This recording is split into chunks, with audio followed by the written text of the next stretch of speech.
A good night of Shabbos, Hollywood. Welcome to another edition of Pop.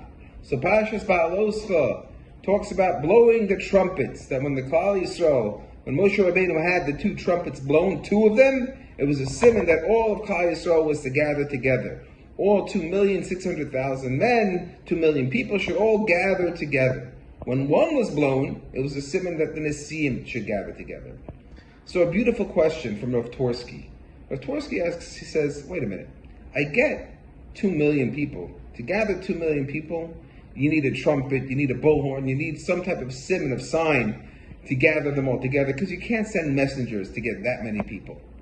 But in the Nesiim, we're talking about 12 people.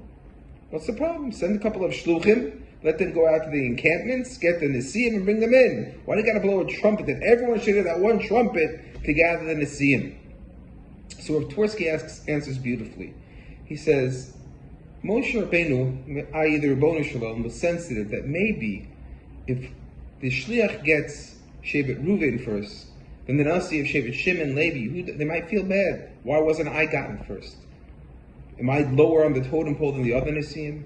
So there's a sensitivity to each one of them that it shouldn't lead to jealousy, or I'd rather say it shouldn't lead to anybody having a chalisha sadas, of feeling bad. The Ribono Shalom says, I just want you to blow a trumpet. Everybody's on the same level. We're talking about Nesiim, huge tzaddikim, yet, and I doubt they would have really felt bad. Yet, as a sensitivity, the Torah is teaching us, there's no such thing as being too sensitive to somebody.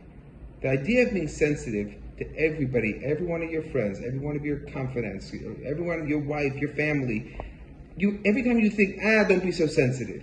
The Torah is teaching you, be sensitive. Always care about somebody's feelings. We do that, and Be'ez Hashem, everything works out better. Your wife, your home life, your children. When we're sensitive, people feed off of that and are sensitive back. Good job.